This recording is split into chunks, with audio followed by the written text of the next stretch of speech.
You play e4, they play e5. You play knight to f3, they play knight to c6. And you know the drill. Here comes the same old predictable Italian game that everyone and their brother knows how to play against. The same Lopez. You end up the same positions game after game, just trading down until somebody blunders in the middle game or the end game. It's boring. It's predictable. And it's not giving you that winning edge. But what if, on move 3, you could unleash a move your opponent has probably never seen? A move so aggressive and full of nasty traps that it can give you a crushing position in just a handful of moves. What if you had a secret weapon? Well, you came to the right place. Today, I'm introducing you to the Ponziani Opening. This is your new secret weapon. It's an ancient opening. We're talking about 18th century, but it's so rare at the club level that most opponents will have no clue what to do against it. It's easy to learn, it's aggressive, and it will help you start winning more games right now. Forget those slow positional grinds.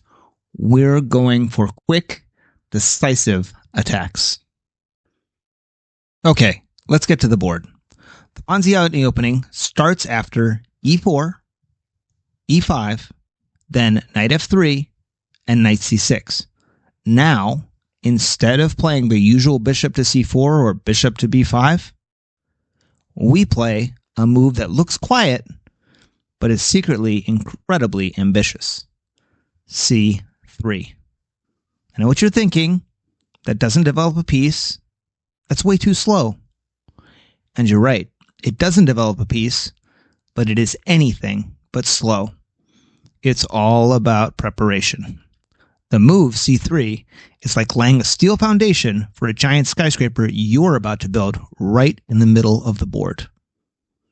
The whole point, the very soul of the Ponziani, is to prepare the move d4 on the very next turn. By playing c3 first, you guarantee that when you slam that d-pawn down on d4, it's rock solid. The pawn push will immediately challenge black's control of the center, attack their e5 pawn, and blow the position wide open for your pieces. You're fighting for the center from move 3, dictating the game and forcing your opponent to react to your plan. This is how you seize the advantage. Now for the really fun part. The reason the Ponziani is so devastating for beginners is that the most natural, normal-looking moves for black often lead to disaster. Let's walk through the most common responses and exactly how to punish them. Let's start with the move you'll see all the time. After you play c3, your opponent, thinking they're just in a standard Italian game, will very often play bishop to c5. Their bishop comes out, eyes your f2 pawn, and it looks like a perfectly fine move. It's a huge mistake, and it plays right into our hands. The second you see the bishop land on c5, your eyes should light up. You play d4, just as planned. Look at what this one pawn push does. It attacks black's pawn on e5. It attacks their bishop on c5. You're seizing the entire center of the board. Your opponent wants a quiet game, and you've just set off a bomb in the position. Most of the time, your opponent will capture with exd4. We simply recapture with cxd4. Now the bishop on c5 is attacked again and has to move. Let's say it retreats to b6. Just pause and look at the position. You have two beautiful pawns in the center, controlling key squares. Your opponent has zero central control. Your pieces are ready to fly into the game while your opponents are getting cramped. Your light squared bishop will pop out to d3. Your queen's knight will develop. You'll castle. Your position is just a dream to play. All because your opponent made one natural-looking mistake on move 3. You followed a simple plan, and you're already dominating. Okay. What if they don't play the bishop move? What if they play the other most common reply, knight f6? This is a much better move. It develops a piece and attacks your e4 pawn. It seems harmless, but it opens the door to one of the most famous traps in all of chess. Again, we stick to our plan. We play d4. We're not afraid. We are challenging the center. The critical moment comes now. Your opponent sees your e4 pawn hanging and undefended, and they think, ooh, a free pawn, and they can't resist. They play knight x e4. This is the moment. This is the trap. The instant their knight takes that pawn, we spring our idea. We don't recapture. Instead, we play the brilliant move d5. The pawn push attacks their knight on c6. The knight has to move. It can't go to a5, so it scurries back to e7, to what looks like safety. It isn't. Now we unleash the hammer. Knight x e5. We recapture our pawn, but look at this position. Our knight on e5 is an absolute monster. It's dominating the center and staring right at f7, the weakest point in Black's camp. We are threatening a devastating fork on f7. Black is already in a world of trouble. Often, a beginner will try to kick out the powerful knight away with d6. It looks natural, right?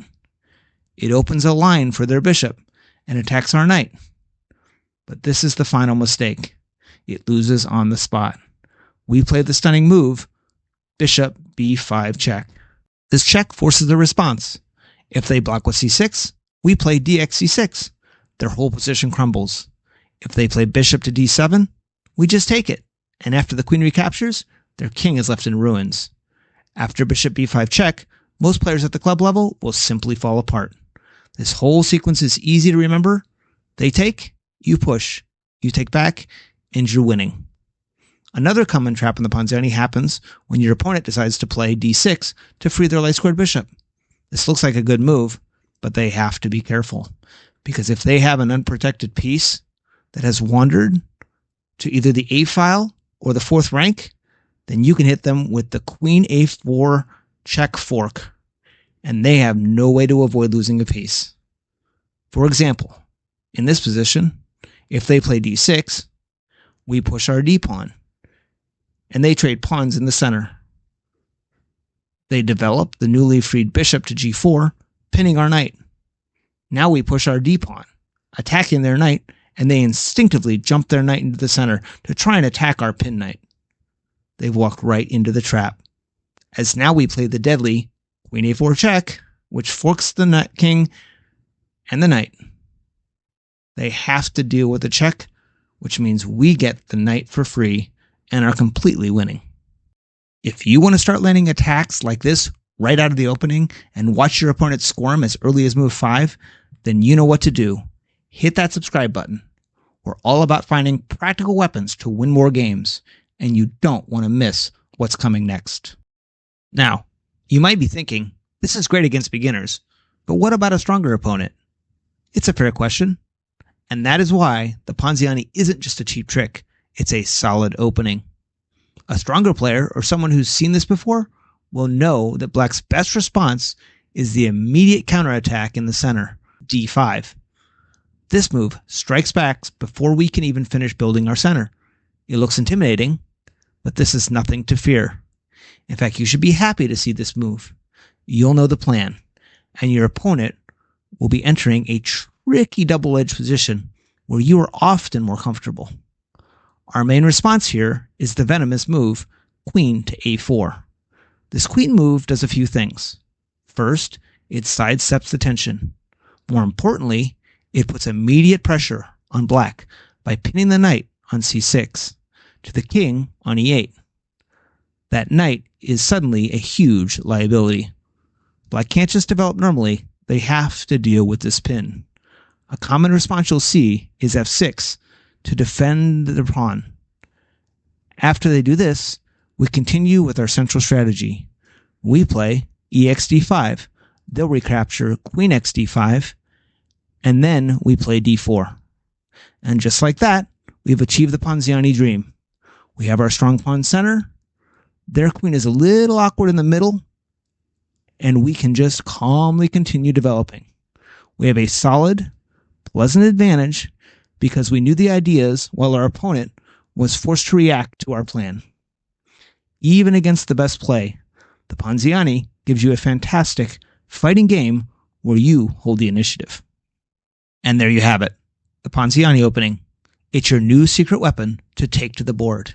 It's aggressive, it's packed with deadly traps for the unprepared, and it's strategically sound even against its best defense. You stop playing boring, predictable chess and start dictating the game from move 3.